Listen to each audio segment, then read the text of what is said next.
Hey guys, welcome to another session of Scale and Grow. I'm Jordan and this is Brian. Good to have you on and with us again, Brian. Thank you for having me again. Do enjoy a good session. Yeah, it is. It is always good to chat these things out. And for this session, we are all about how to help businesses scale and grow. And one thing that many small businesses to medium businesses even might struggle with is understanding where to start when it comes to their digital marketing. So what do you focus on when it comes to creating content for social media, for search engine optimization, for your Google business profile? And maybe how does this new idea of AI fit into all of this? How can I make it easier for myself? So in this session, we're going to walk through 9 different content generation methods. And the first 3 are going to be more like your general stuff, which will be your short form video, long form video, basic standard social media posts. Then we're going to look at more SEO related stuff, like just the classic blog post. Then we're going to have a look at Google business profile posting. And also we're going to have a little look at user generated content. And then the final part that we'll look at is more kind of complementary content generation, which will be email marketing, which is a lot of the time something you do when someone's already signed up, unless you've been doing some underhanded scraping of email accounts, which are not always a bad thing. And most of the time, though, that's something that's a follow-up method that you use. And then the last 2 will be AI-generated content and what we call repurposing of content. So then you rehash what content you've got to make some more content of a different style. So that's what we're going to be having a look at today. And we've got our trusty friend Perplexity.ai to give us a little bit of an overview of the stats and which way we should be prioritizing this. So we want to be also data driven. So we're going to just jump on and have a little look at this overview that I've done up in Perplexity.ai.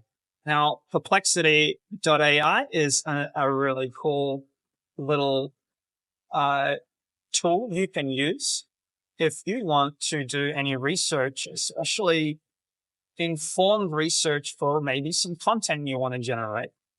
So it's a little hot tip. But the first 3 that we'll look at is short form video, long form video, standard social media posts.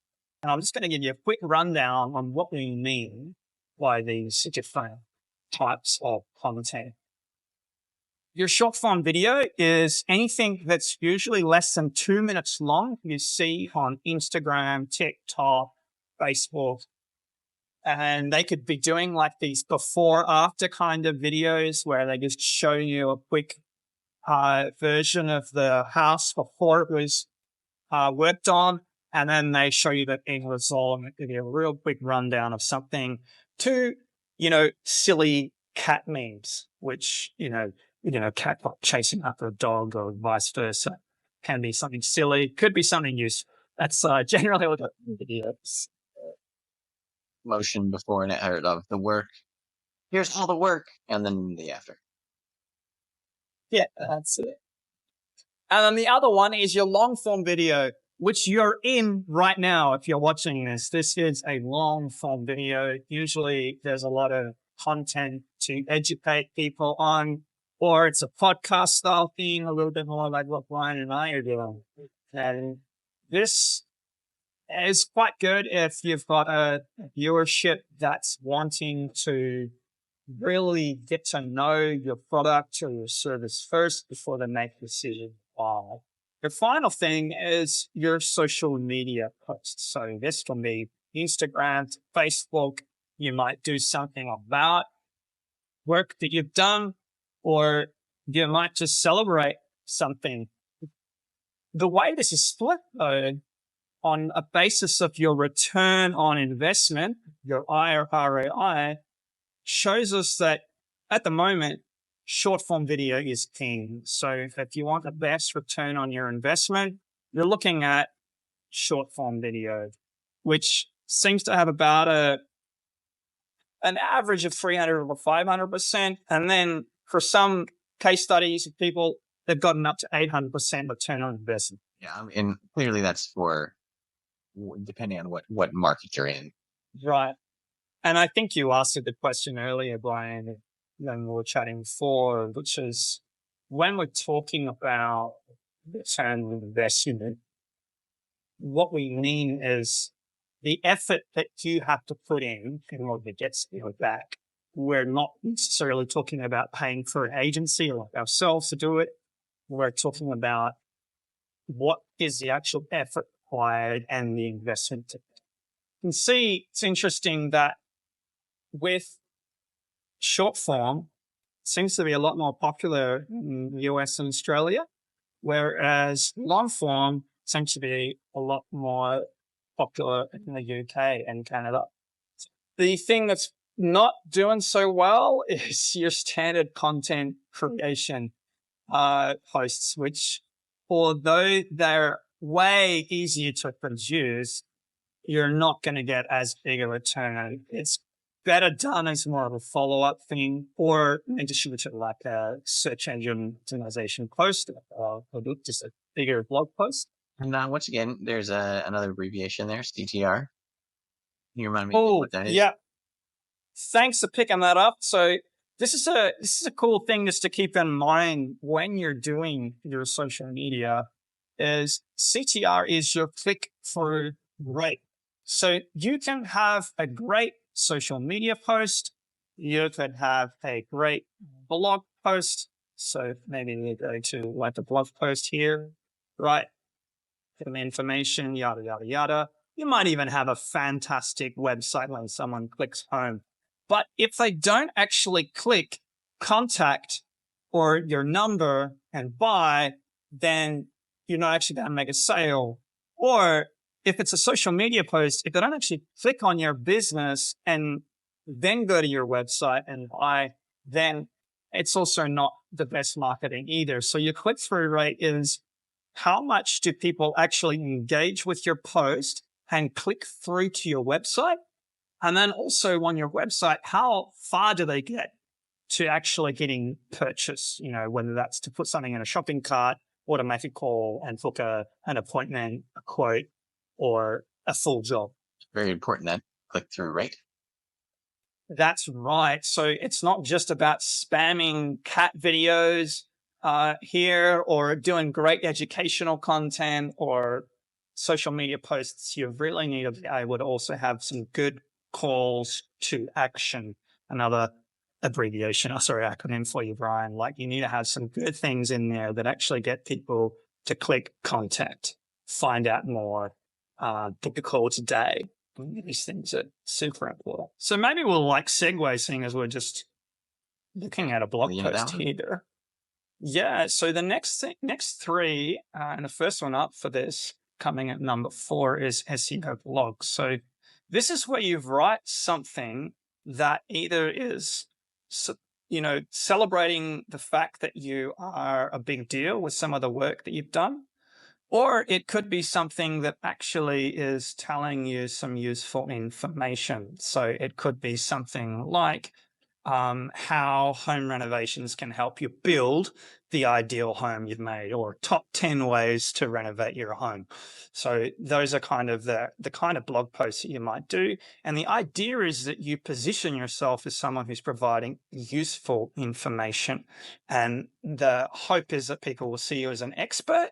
And that does a few things. It helps to attract people to your website because they want to know the information you're talking about. So they click on and hopefully they read through and they want to contact you to read more.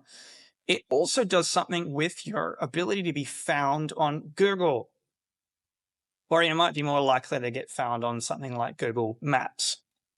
And that's your search engine optimized ranking. So how well you actually rank when someone actually searches for you. So those are the two big things you're focusing on when you want to do a blog post. Well, information that positions you as an authority or just information or informative. And then helps you rank up as far as social media or search engine searches. That's right. That's right. And we can get up to 700% on this one. So you can get a pretty good return on investment for a blog post. It doesn't necessarily require as much intensive research and acting like we're doing here, Brian. However, it does have a nice longer term feedback loop to bringing in more customers because it slowly builds up over time. The next thing is, if I can move that across, is your Google Business Profile posts. So this is your Google Business Profile when people see you here. So let's see you popping up and your location, get some star ratings, and the post is what you see down here. So people can make these posts about your business, and you can have kind of like updates, which Google really appreciates because Google wants you to use Google Business Profile. Google does not want you to click out of its Google search engine. It wants to keep everyone there as long as possible. And if it can make money off you and someone wants to click call here and directly do it through Google, then it massively validates them. And so when you do Google Business Profile posts, when you level up your Google Business Profile, and guess what? Your website can feed into this as well with your blog posts, then Google is more likely to rank you up higher when someone types in and wants to search for you. So that's kind of the beauty of the Google Business Profile post. Not quite as high a return on investment.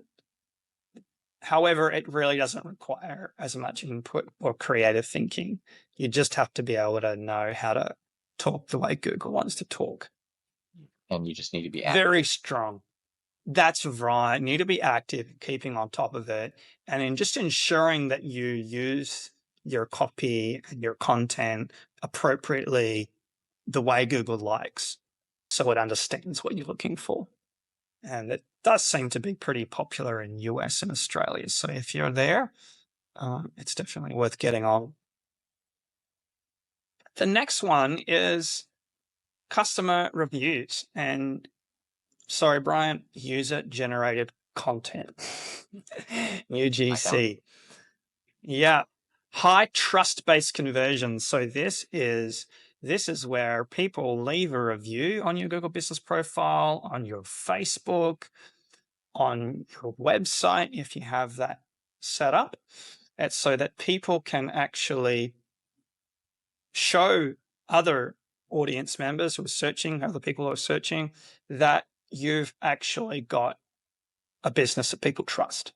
And most businesses make a lot of their sales because someone saw some reviews and they decided to go with them, especially if you're a local trade service business. Which I should just preface is what we're focusing on here. I didn't quite mention it in the beginning, but we are tooling this particular search and this report around for local trade service businesses. So the next three that we're going to look at is email marketing, AI generated content, and content repurposing. And these are more complementary, although you could debate me on email marketing. If you just grab a whole ton of emails and start spamming people, then you could. Yeah, you're bound to hit something. Well, yeah, that's what it seems. Not necessarily the best way to go, but that's right. I don't know about you. Yeah, I don't know about you, but if I see someone messaging me on email that I didn't invite over to message me with email, it's usually given a big delete and report spam. Yeah. So no, we're talking about email marketing that's not spam. Email marketing where people sign up to receive your newsletter, receive updates, etc. That's right. And so this is assuming you've already done a video like we've done, and we might have an invite to sign up to some email newsletters on this very YouTube post. So if you do want to find out more, or you want to reach out to us, we'll have a link down there below if you want to talk more, or you want to stay in the loop via email. But this one is still quite successful for getting a good return on investment. It's particularly good for upselling and maintaining retention. So keeping people engaged with your business so that when they're actually ready to buy, they will actually come to you rather than your competitors. And another thing that people kind of overlook here is if you don't have someone's email, and all you have are followers on YouTube, Instagram, and Facebook, you actually don't own those viewers, in the sense that if YouTube was to fall out today, which highly unlikely it does, you would actually lose all those contacts. It's not actually yours, and you can't maintain access of those. But with emails, you can. So it's another big reason why email marketing is still king. And it's a really core pillar to have in your strategy if you're so inclined to go down that route. Now, the big one, which I was slightly not surprised about, was AI-generated content coming in at a whopping 1,000% return on investment. Can you guess why, Brian? No, I think you're going to have to tell me on this one. Okay, so it's here. It's super cost efficient and scalable. So for the effort that you can put in to AI, you can get way more output and content from it if you know how to do it right. And there's lots of information out there, but as you and I probably know, it does take a lot of digging and fiddling around to get things right. And the speed of the industry is moving super fast. So it definitely pays to carefully learn about it or have someone who can help you. And when you're talking about AI generated content, I'm assuming you're talking about the pieces that make up your content, not you've asked the AI to go and find you customers, but it's actually helping you generate artwork and video work and Great point. Yes, and thank you for bumping me there, because I didn't actually give a quick overview, but this is Sora. And with Sora, you can type in a prompt and it will make you all kinds of videos according to the prompt that you put in. Yeah, so you can use it for GIFs, you can use it for, you can do similar things with, say, ChatGPT. Slightly disturbing. Yeah, that's right. They're definitely trying to grab people's attention. The prompt has not yet been refined. Yeah, perhaps, or I think Sora, which is also part of OpenAI / ChatGPT. People may be aware of ChatGPT. It's definitely. Okay. They're trying to get some attention, I think. Yeah. Okay. But you're right. This is talking about you can put in a prompt, or you can train an AI model to give you a very specific kind of look. I don't know if you saw this, Brian, like I've done some pictures of myself. I've trained myself and I've got up a couple of weird photos of me as a spy, which I don't know if I should show this or not, but the things you can do are pretty cool with with AI generated content. That's pretty exciting, because you could basically put yourself into. That's right. Scale. No, it'd be grow, scale, and grow. Yeah, that's right. Grow, scale, and grow. Well, that's AI generated content, and that is the reason why it's giving you such a high return on investment. Note, this is, someone using it to the best of their ability, and the kind of the average pans out a little bit more, but you can do some wild things. It is trending, so it probably picks up pretty well there.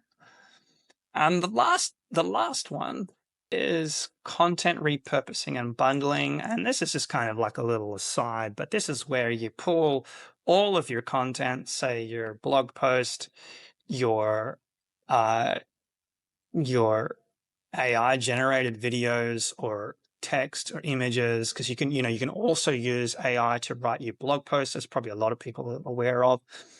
It's where you use all of those together strategically to create new content. So you could use this video that we're doing right now to do a smaller teaser short video, short form video. You could then use AI to generate, an audio version. So, we've done for this particular client, Mounts Bay, we've done an audio SoundCloud snippet as well. So you can split out all of your content into different versions of that form of content. So if it's video, you could do an audio podcast, you could do a blog post, you could do a social media standard post. So you do lots of these kinds of things. And that's kind of the idea of repurposing, which has a high return on investment, obviously, because of the efficient. It takes less time to actually get it. And repurposing it. So create. You're really only thinking about how to use it strategically. So you've got to be careful how you talk the right way if you're going to make an Instagram post, because you're talking to a particular type of audience versus a YouTube video. Well, there you go. That's the overview. Shall we have a little peek at how the AI ranks these 9 and what is the top for local trade service businesses? Yeah. A deep dive there. Let's have a look. So number 1 for local trade services is SEO blog content. In terms of helping you find a local business, it's going to rely more on locality and keywords for that type of stuff. Very true, very true. And that is, here, you read it without reading it, Ryan. Attracts higher intent local traffic by answering common queries. It's all about the local. It's especially if you're a local service business, a tradie, a mechanic shop, even if you're a dentist or a cafe, really, then this is great for you, because a lot of people, when they're looking for a cafe, they don't look at a YouTube video. They type in cafe near me. And they look at the reviews or the likes, and so they. Yeah. That's right. So that's where we've got number 2 is customer reviews and user generated content. So it's all of those little local prompts that cue in the potential customer that this is a good, knowledgeable local business. And the SEO content basically is making you look more like an expert for Google. So then Google pops you more up the ranking for people who are searching for a cafe, a mechanic, a dentist, a builder near me. And the next one, which I was a little bit more surprised, is email marketing. So email marketing is coming in number 3 for local service businesses. Any idea why, Brian? Repeat business, so they're already interested. So it's not really a cold lead. It's more of a warm. True. That's right. It is a big part why it's also good for seasonal business. So if you are a HVAC or an air conditioning, you can send out emails to your past clients and say, hey, summer's coming. It's coming is your air conditioning. That's right. How's it going? Like, I just had to get my air conditioning cleaned. So it's a little bit more relevant. You can do special discounts, right? Christmas is coming up. Down here in the Southern Hemisphere, which is where I am. Yeah, Christmas is coming. Check your air conditioning. Yeah. Sorry, to the Northern Hemisphere, which is Christmas in America. Coming. Check your heater. Check your boiler. That's it. So whatever the businesses you're in, this is a great way of celebrating seasonal things with promos, discounts, additional information, content that people might not know. So it's a great way of bringing potential customers you've already had back into your business. And then AI generated content came in at number 4. And I think this is just because it really helps local service businesses who might be a bit strapped for time. I know some of our clients super strapped for time, and they don't really have the capacity to be thinking about this. So either they might want to hire an agency to help them, or they might be able to just make a little bit more effort, a little bit of time to get AI to help the process and give them an extra pair of arms, so to speak. And then the last one is Google Business Profile Posts. And this is just as we said, keeps Google happy, keep things warm, keeps it easier to get found. And that interesting stat there, 72% of near me searches lead to a visit. I think that's quite a powerful metric when you look at local businesses because, adding the near me, typically you wouldn't do that unless you're kind of have intention to purchase something or use the service or whatever it is. So that's quite fascinating to me. The 72% of That's right. to a That's visit. right. It tells you that anyone who's searching for you is super likely to make a purchase within that day, if not soon after. So definitely the way we're really working with local service businesses, which is helping those businesses attract the clients that they want, that actually are already looking and already wanting to find out more or make a purchase. So that's a lot of our big focus when it comes to digital marketing. So I hope this has been insightful, Brian. I hope this has been insightful for other businesses. People can learn about this. This process is quite mysterious if you're outside this business, but it's it can be used very strategically. That's right. It can. And I hope that this has cleared the mystery a little bit for some businesses watching.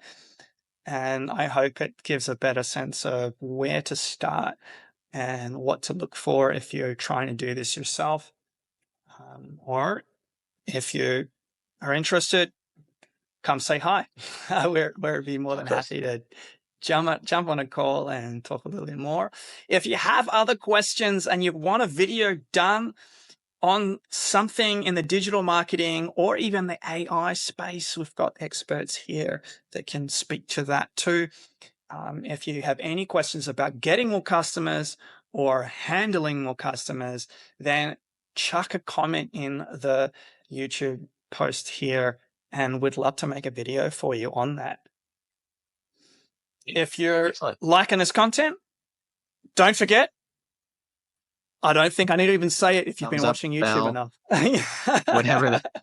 whatever the bell thing is. Ting, ting, I don't know ting. what the signal for bell is.